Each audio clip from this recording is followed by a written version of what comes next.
بالله من الشيطان الرجيم. بسم الله الرحمن الرحيم. وقالت اليهود عزير ابن الله وقالت النصارى المسيح ابن الله ذلك قولهم بأفواههم يضاهئون قول الذين كفروا من قبل قاتلهم الله أنى يؤفكون. اتخذوا أحبارهم ورهبانهم أربابا من دون الله والمسيح ابن مريم وما أمروا إلا ليعبدوا إلها واحدا لا إله إلا هو سبحانه عما يشركون. يريدون أن يطفئوا نور الله بأفواههم ويأبى الله إلا أن يتم نوره ولو كره الكافرون. هو الذي أرسل رسوله بالهدى ودين الحق ليظهره على الدين كله ولو كره المشركون. صدق اللہ العظیم. ابھی عشاء کی نماز کی پہلی اور دوسری رکعت میں انہی آیات کی تلاوت کی گئی ہے. یہ سورۃ التوبہ کی آیت نمبر 27 سے لے کر آیت نمبر 29 تک ہے. ان آیات میں اللہ رب العزت نے یہود و نصارہ کے دعوے کو بیان کیا. جو پچھلی آیات ہیں ان میں اللہ رب العزت نے مشرکین کے ساتھ قتال کرنے کا حکم دیا تھا. ان آیات میں اس بات کا تذکرہ ہے کہ یہود و نصارہ یہ دونوں یہ کہا کرتے تھے کہ ہم ملت ابراہیمی پر ہیں، یعنی وہ حضرت ابراہیم علیہ السلام کی ملت پہ ہونے کا دعویٰ کرتے تھے.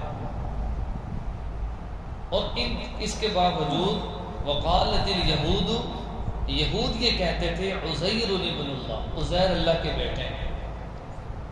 پھر دوسری طرف نصارہ کیا کہتے تھے؟ وقالت النصارى مسیح ابن اللہ، نصارہ کہتے تھے جو مسیح ہیں حضرت عیسیٰ یہ اللہ کے بیٹے ہیں.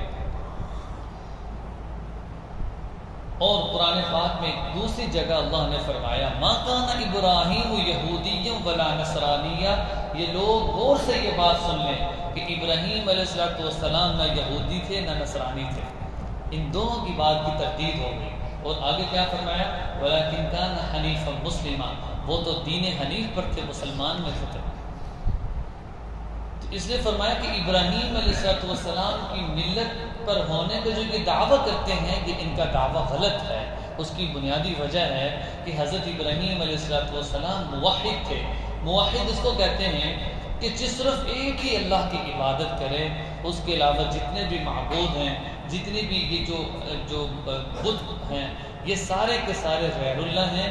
جو ان میں سے ایک ہی بھی عبادت کرے گا، اس کے سامنے جھکے گا، وہ مشرک ہے. وہ ابراہیم علیہ السلام کی ملت پر کبھی بھی نہیں ہو سکتا. تو اس آیت میں وقالت الیہود عزیر ابن اللہ ان کے دعوے کو بیان کیا. پھر اگلی آیت میں یہ بیان کیا. حضرت عدی بن حاتم رضی اللہ عنہ فرماتے ہیں، یہ جو حاتم تائی مشہور صحابہ جن کی مشہور ان کے بیٹے عدی، یہ آپ صلی اللہ علیہ وسلم کے زمانے میں تھے. یہ فرماتے ہیں کہ یہ نصرانی تھے. پہلے آپ صلی اللہ علیہ وسلم کی خدمت میں حاضر ہوئے تو فرماتے ہیں کہ میں نے اپنے گلے میں سلیب پہنی ہوئی تھی. آپ صلی اللہ علیہ وسلم نے فرمایا کہ اس کو اتار دو. جب میں نے اتاری، اس وقت وہ وقت تھا کہ جب اسلام کا ابتدائی زمانہ تھا، میں اسلام میں داخل ہوا. اور جب میں ایک مرتبہ آپ صلی اللہ علیہ وسلم کی مجلس میں آیا تو آپ صلی اللہ علیہ وسلم اس آیت کی تلاوت کر رہے تھے اتخذوا احبارہم ورہبانہم. یہ جو یہودی اور نصرانی ہیں، ان کے علماء اور ان کے درویشوں نے اپنے آپ کو رب کہنا شروع کر دیا. حضرت عدی بن حاتم رضی اللہ عنہ فرماتے ہیں کہ جب میں نے یہ سنا آپ صلی اللہ علیہ وسلم اس آیت کی تلاوت فرما رہے ہیں تو میں نے یہ سوال کیا کہ یا رسول اللہ، میں خود پہلے نصرانی تھا ایسا تو نہیں ہوتا کہ ہم اپنے علماء کی تو عبادت نہیں کرتے، نہ ہی ہم اپنے درویشوں کی عبادت کرتے ہیں، تو ایسی تو بات نہیں ہے۔ تو پھر آپ صلی اللہ علیہ وسلم فرمائے تو مجھے یہ بتاؤ، تمہارے جو نصرانی علماء ہیں، جو درویش ہیں، وہ تمہیں جس چیز کو حلال کہتے ہیں تم اس کو حلال سمجھتے ہو؟ کہا ہم سمجھتے ہیں۔ کہا جس چیز کو وہ حرام کہتے ہیں تم کہتے ہو؟ کہا ہم کہتے ہیں۔ کہ یہ تو صفت اللہ کی ہے، مسلمان اللہ کی اطاعت میں آتے ہیں، جس چیز کو اللہ نے حلال کیا مسلمان اس کو حلال سمجھتے ہیں، جس چیز کو اللہ نے حرام کیا یہ اس کو حرام سمجھتے ہیں۔ اگر کوئی ایک بندہ اٹھ کر یہ کہے یہ چیزیں حلال اپنی مرضی سے، یہ چیزیں حلال ہیں، لوگ اس کی بات ماننا شروع کر دیں، اور وہ کہے کہ یہ چیزیں حرام ہیں، کہ وہ اپنے آپ کو خدائی کا دعویٰ کر رہا ہے۔ جو اختیار اللہ کو ہے، اگر بندہ اس اختیار کو استعمال کرے گا گویا کہ یہ وہ ربوبیت ہونے کا دعویٰ کرتا ہے۔ اس لیے آپ صلی اللہ علیہ وسلم میں کہ اللہ نے اس اعتبار سے فرمایا۔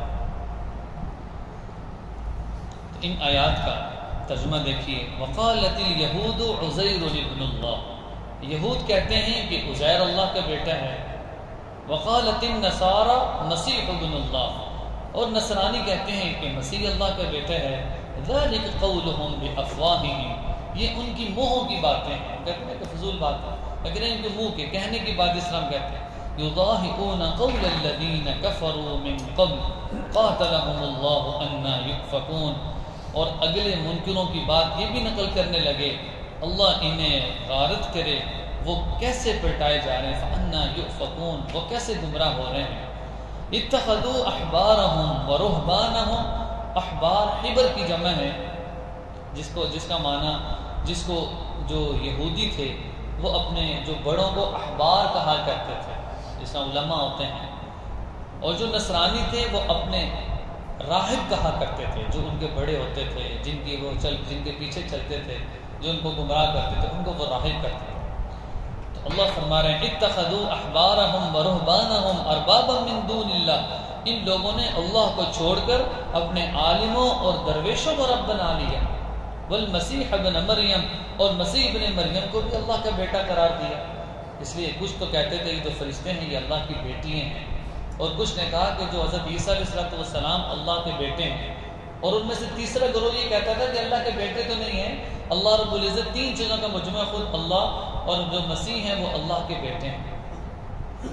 تو اس لیے میں کہ وما امروا الا ليعبدوا الها واحدا، انہیں صرف اس بات کا حکم دیا جاتا ہے کہ یہ صرف ایک اللہ کی عبادت کریں، لا الہ الا ہو، وہ اللہ جس کے سوا کوئی معبود نہیں، سبحانہ، وہ اللہ ہر چیز سے پاک ہے، اما یشرکون، جس چیز میں وہ شرک کر رہے ہیں۔ اگلی آیات میں اللہ رب العزت نے ایک مثال دے کر یہ بات سمجھائی کہ جس طرح ایک آدمی دن کی روشنی میں وہ یہ چاہے کہ میں سورج سے بچ سکوں اور روشنی مجھے نہ پہنچے، ایسا ہو نہیں سکتا، سورج جہاں پر بھی پہنچے گا وہ اپنی تپش پہنچائے گا۔ اسی طرح کی جو کفار ہیں یہ آپ صلی اللہ علیہ وسلم کے نور اور روشنی کے سامنے اپنے کفر کو چھپانے والے ہیں، حالانکہ اللہ رب العزت ان کے کفر کو واضح جانتا ہے، اور یہ سمجھتے ہیں کہ ان کے کفر کرنے سے ایمان کی روشنی ختم ہو جائے گی اور ایمان کا جو نور ہے وہ مومنین کے دلوں سے نکل جائے گا۔ ایسا کبھی نہیں ہو سکتا۔ میں کہ یریدون ان یطفئوا نور اللہ بافواہہم، کافر چاہتے ہیں کہ وہ اپنے منہ سے اس نور کو، یطفئوا کہتے ہیں بجھا دیں، جس میں کوئی آگ چل رہی ہو پھونک مارتے کوئی آدمی آگ کو بجھا دیتا ہے۔ وَيَأْبَى اللَّهُ، اور وہ یہ انکار کر رہے ہیں، أَن يُتِمَّ نُورَهُ، کہ اللہ کا نور پورا ہو، وَلَوْ كَرِهَ الْكَافِرُونَ، اور یہ اللہ کا نور ہر جگہ پہنچ کر رہے گا اگرچہ کافروں کو یہ ناپسند ہو۔ پھر فرمایا هُوَ الَّذِي أَرْسَلَ رَسُولَهُ بِالْهُدَى، حضرت عائشہ صدیقہ رضی اللہ عنہا سے روایت ہے، وہ فرماتی ہیں کہ آپ صلی اللہ علیہ وسلم نے فرمایا قرب قیامت میں ایسا دور ہوگا لوگ اسلام کی طرف راغب ہوں گے، لیکن جب لوگ مسلمان ہو چکے ہوں گے پھر اس کے بعد ایک زمانہ ایسا آئے گا کہ لوگ اپنے آباء و اجداد کے دین کو چھوڑ دیں گے، اور اس وقت وہ قرب قیامت کا وقت ہوگا، اور جب تک آخری بندہ اللہ اللہ کرنے والا اس دنیا پر رہے گا اللہ زمین و آسمان کو قائم رکھیں گے، لیکن جب وہ بھی اپنے ایمان کو چھوڑ دے گا تو اس وقت اللہ زمین و آسمان کے نظام کو ختم کر دیں گے، تو اس وقت قیامت آ جائے گی۔ تو اس نے کہا، کہتے ہیں نا کہ ایک بھی اللہ اللہ کرنے والا اس کائنات میں ہے تو اس زمین و آسمان کا نظام موجود ہے۔ تو اس آیت میں یہ آیت فرمائی، هو الذی ارسل رسولہ، اللہ تو وہ ہیں کہ جس نے اپنے رسول کو بھیجا بالہدا، ہدایت کے ساتھ، ودین الحق کی، اور ایسے پکے سچے دین کے ساتھ، لیظہرہ علی الدین کلی، جو سارے دینوں پر غالب ہے۔ ان سے مراد کیا ہے؟ کچھ ایسے لوگ بھی آئیں گے جو آپ صلی اللہ علیہ وسلم کی ملت کو چھوڑ کے دوسرے نبیوں کی ملت کو اختیار کریں گے، حالانکہ آپ صلی اللہ علیہ وسلم کی ملت قیامت تک آخری مسلمان کے لیے جس نبی کی پیروی واجب ہے، وہ کون ہے؟ وہ نبی آخری